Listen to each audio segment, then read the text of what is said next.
আমি তোমাদের সাথে সবসময় আছি, আমি তোমাদের সাথে সবসময় থাকবো এবং যৌক্তিক যতগুলো দাবি আছে সবগুলোতে আমাকে পাবা ইনশাআল্লাহ। আসসালামু আলাইকুম ওয়া রাহমাতুল্লাহ। আমি তোমাদের জাহিদ ভাইয়া, পড়াশোনা করছি সাস্টি industrial engineering. So long march to UGC, গুচ্ছ পদ্ধতি যাতে বহাল থাকে এবং সাস্ট যাতে গুচ্ছের ভিতরে চলে আসে, এই ধরনের দাবি দেওয়া নিয়ে তোমরা কালকে রওনা দিবে। সো এই জায়গাটাতে আমি যেহেতু অনেক দিন ধরে কাজ করতেছি জিএসটি এবং সাস্ট নিয়ে, এবং আমার একটা দায়বদ্ধতা আছে তোমাদের উপরে, এবং তোমরা আমার উপরে এই জিনিসটা আসলেই আশা করো যে আমি তোমাদের সাথে একাত্ম পোষণ করে কিছু একটা বলি। দেখো, তোমরা আমাকে যারা রেগুলার দেখো তারা নিশ্চয়ই জানো যে গুচ্ছ পদ্ধতি যাতে না ভাঙে এবং সাস্ট যাতে এইবার গুচ্ছ থেকে না বের হয়, এটা নিয়ে একমাত্র আমি প্রথমে কথা বলছি, কারণ ওইভাবে কাউকে কথা বলতে দেখি নাই আমি।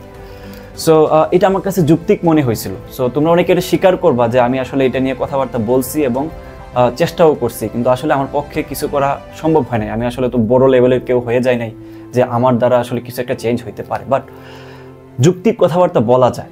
সাথে আমি তোমাদেরকে এজ এ বড় ভাই তোমাদের প্রতি একটা সতর্কতা আমি করে দিব, এবং তুমি আসলেই তোমার কি করা উচিত এই সময়টাতে। হ্যাঁ, আমি বা হ্যাম্পার হয়ে যাই কিনা তোমার প্রস্তুতির, কিংবা সামনে যে তোমাদের পরীক্ষা আসতেছে এই মুহূর্তে আসলে তোমাদের কি কি করা উচিত বলে আমি মনে করতেছি, যাতে তোমার ইন ফিউচারে তোমার পরীক্ষা যাতে প্রবলেম না হয়, প্রস্তুতিতে যাতে কোনো ধরনের ঘাটতি না দেখা যায়, এমন যাতে না হয় যে তুমি কোনো একটা কারণে লাইনচ্যুত হয়ে যাচ্ছ। সো এই জায়গাটাতে আমি তোমাদেরকে কিছু গাইডলাইন দিতে চাচ্ছি এই মুহূর্তে। সো ফার্স্ট অফ অল, গুচ্ছ পদ্ধতি থাকাটা আসলে খুবই যৌক্তিক, এবং এইটা ইউজিসির পক্ষে মানে মেনে নেওয়াটা উচিত বলে আমি মনে করি, এবং এটা মানতে হবেই। কারণ এই দেশে মধ্যবিত্ত ফ্যামিলিতে বিলং করা মানুষজন বেশি, থার্ড ওয়ার্ল্ডের একটা কান্ট্রি, আমরা সবাই মধ্যবিত্ত। বিশ্ববিদ্যালয়ে পড়ুয়া প্রায় 90% স্টুডেন্ট কিন্তু মধ্যবিত্ত। সো সবার পক্ষে আসলে সব জায়গায় অ্যাপ্লাই করা, কিংবা সব ইউনিভার্সিটিতে যে তোমার একটা কি বলা যায় বাসের ভাড়া দিয়ে এখানে থাকা খাওয়া সব কিছু করে হ্যাসেল সহ্য করে ওইটা বিয়ার করার ক্ষমতা সবার পক্ষে নাই, যে টাকা দিয়ে সব জায়গায় অ্যাপ্লাই করবে এবং এখানে যে এই যে হ্যাসেলটা বিয়ার করবে, সবার পক্ষে এটা পসিবল না। এবং যদি 10টা ইউনিভার্সিটি থাকে, প্রত্যেকটা ইউনিভার্সিটি যদি 10,000 করে যদি ওরা নেয়, তাহলে তোমাদের এখানে আসে 10,000 টাকা। শুধু এইখানেই শেষ না, তারপরে অ্যাপ্লাইয়ের ক্ষেত্রে আবার নতুন করে অ্যাপ্লিকেশন করতে হবে, আবার নতুন করে সব কিছু করতে হবে, কোনটাতে চান্স পাইলা কোনটাতে পাইলা না, এগুলো করতে করতে আরও অনেক টাকার একটা বিষয় চলে আসে। সো আমাদের পক্ষে এটা বিয়ার করা পসিবল না।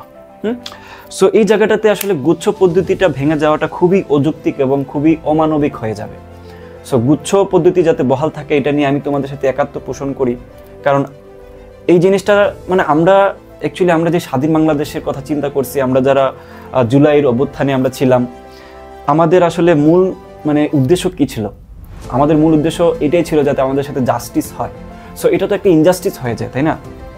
কিছু গোষ্ঠীর একটা ভালো ইনকাম সোর্সের সৃষ্টি হয় যদি গুচ্ছ পদ্ধতি ভেঙে যায়, তাহলে কিছু মানুষের ইনকামের যাতে একটু কি বলা যায় ব্যক্তিগত উন্নতির কারণে একটা বিগ বা একটা বড় একটা অংশের যাতে ক্ষতি হয়ে না যায়, এই ব্যাপারটুকু ইউজিসির অবশ্যই খেয়াল রাখা উচিত বলে আমি মনে করতেছি। এবং ডেফিনেটলি তোমরা এটা নিয়ে অনেক বেশি কি বলা যায় দাবি দেওয়া আন্দোলন যাই করো না কেন, আমি তোমাদের সাথে আছি এটার ক্ষেত্রে, এবং এটা আমি কখনোই আসলে এটার সাথে একমত হব না যে গুচ্ছ পদ্ধতি ভেঙে যাক। সো এই জায়গাটাতে ডেফিনেটলি তোমরা শেষ পর্যন্ত লড়াই করে যাও। হ্যাঁ, এটা আমি তোমাদের প্রতি আহ্বান জানাবো। এবার পরের যে ভাইটাল কথাটা, যে ভাই সাস্ট আসলে গুচ্ছের ভিতরে এখন আসবে কিনা, আসা যৌক্তিক কিনা। দেখো, সাস্ট যেহেতু তারা যখন বলছে যে বের হয়ে যাবে, এবং প্রথমে তো জগন্নাথ ইউনিভার্সিটি বলছে বের হওয়ার জন্য, তারপর সাস্ট বললো, তো তখন কিন্তু এই জিনিসটা খুবই গরম একটা পর্যায়ে ছিল। হ্যাঁ, তখন আসলে আমার মনে হয় সাস্ট যাতে গুচ্ছের ভিতরে থাকে, তখন এটা নিয়ে কথা বলাটা উচিত বলে আমি মনে করছিলাম, এবং আমি অনেককে এটা বলার চেষ্টাও করছি কিছু ভিডিওর মাধ্যমে, এগুলো আসলে তেমন একটা রেসপন্স পায় নাই। দেখো, সাস্ট খুবই ইন্ডিভিজুয়াল একটা ভার্সিটি, এখানের আসলে যে সিস্টেমটা এটা খুবই কি বলা যায় স্ট্রিক্ট, তারা যেটা বলবে ওইটাই। হ্যাঁ, তারা যেহেতু একবার বলছে বের হয়ে যাবে এবং বের হয়ে গেছে, সব ধরনের প্রস্তুতি, সব ধরনের কি বলা যায় আমি যতটুকু জানি অফিসিয়াল কার্যক্রম হয়ে গেছে, বের হয়ে যাওয়া এবং তাদের পরীক্ষা কমিটি গঠন হওয়া সব কিছু হয়ে গেছে।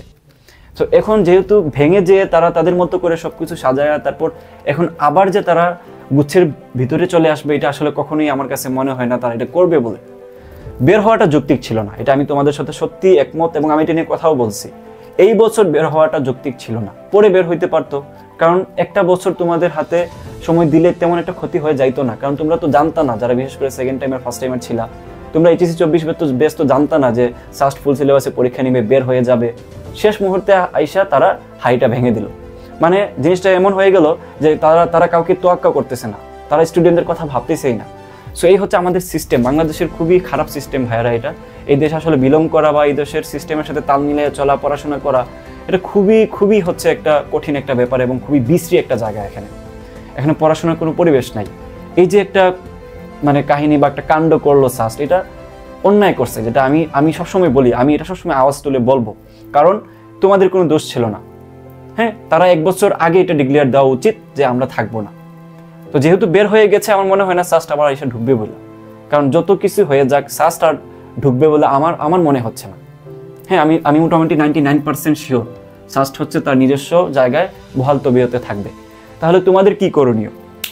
তোমরা যারা আছো এখন যদি মনে করো যে না, একদম বিপ্লবী মনোভাব নিয়ে যদি সারাক্ষণ যদি আন্দোলনের কথা চিন্তা করো বা শুধুমাত্র এটা নিয়ে ভাবো যে কেন সাস্ট বের হবে, কেন থাকবে না, এটা করতে করতে দেখবা যে 1 মাস চলে গেছে, তোমাদের হাতে তো সময়ই নাই। 28 ফেব্রুয়ারি তোমাদের পরীক্ষা।